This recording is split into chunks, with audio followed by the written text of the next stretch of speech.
Hoje eu vou mostrar para vocês alguns dispositivos para lavagem nasal. Hoje tem se falado muito sobre os dispositivos de alto volume, mas nem todo mundo precisa lavar o nariz com esses dispositivos de lavagem nasal de alto volume, principalmente as crianças, que muitas vezes acabam sendo mais desconfortáveis esses métodos. A principal indicação da lavagem nasal de forma rotineira para as crianças é para a prevenção dos resfriados, que é normal que a criança tenha vários episódios de resfriado ao longo de um ano, e a lavagem nasal é a principal medida para evitar esses resfriados.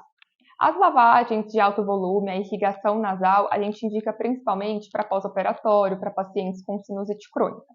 Além disso, o que é alto volume depende do indivíduo que está usando a lavagem nasal, se é um adulto, se é uma criança, um bebê, a idade da criança. Então, para prevenção de resfriado, para higiene nasal rotineira, a lavagem, independente do método, já é eficaz. Então, para os bebês, a lavagem nasal com conta-gotas é excelente. Pode-se usar as seringas de 3, 5, 10 ml, de acordo com cada faixa etária. Os sprays nasais, jato contínuo, jato forte, existem várias formas de lavagem e isso depende também do conforto que o paciente sente, se ele se incomoda com um jato mais forte ou não. E aí a gente entra nos dispositivos de alto volume, que são as garrafinhas e a chaleira, ou lota nasal. As garrafinhas são dispositivos que a gente fala que tem alto volume e alta pressão. Porque quando a gente coloca na narina, aperta totalmente e solta, a própria garrafinha já tem uma pressão para entrar de um lado e sair pelo outro, realizando a lavagem nasal. Já a chaleira ou lota nasal, ele depende da posição, da gravidade. Então, ele por si só não tem pressão para lavar o nariz. E aí a gente precisa inclinar a cabeça para realizar a lavagem.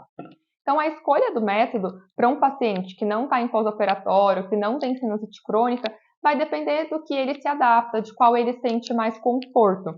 Alguns pacientes que lavam o nariz com as garrafinhas sentem desconforto no ouvido, então é melhor usar talvez o lota ou a chaleira. Lembrando que ele precisa inclinar mais a cabeça, precisa de uma cooperação do paciente. Então, para a criança, talvez não vai ser o método mais fácil. Uma dúvida muito comum em relação à lavagem nasal é sobre a posição da cabeça na hora de realizar a lavagem e como preparar a solução para a lavagem nasal.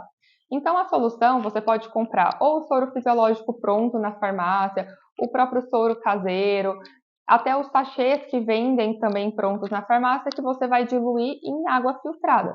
Então, para a chaleira, para a garrafinha de adulto, vai diluir em 240 ml de água e para o infantil em 120 ml. Lembrando que essa solução ela deve ser utilizada assim que for preparada, não pode ser armazenada de um dia para o outro. Agora, em relação à posição da cabeça na hora da lavagem nasal. Se você for lavar com a garrafinha, você deve ficar com o tronco reto, a cabeça um pouco inclinada para frente. Vai vedar totalmente a narina com a garrafa, aperta totalmente e solta. Vai fazer isso de um lado e do outro. Uma dica importante: quando colocar na narina e vedar, na hora de apertar a garrafinha, abrir um pouco a boca. Então fique com a boca aberta, você pode colocar a língua pressionando o céu da boca, porque isso vai vedar a parte posterior do nariz e não vai deixar a água descer para a garganta e dar aquela sensação de sufocamento. Agora, em relação ao lota ou à chaleira, você tem que posicionar a cabeça de maneira inclinada. Então, também vai colocar na narina, vedando totalmente, só que você vai inclinar totalmente a cabeça e levar a chaleira para que passe de um lado para o outro. E essa dica da boca aberta e da língua pressionando o céu da boca também ajuda, porque muitos pacientes ficam incomodados quando a água acaba, quando o soro acaba indo para a boca. Se você ainda tem alguma dúvida sobre a lavagem nasal, entre em contato para que a gente possa te ajudar.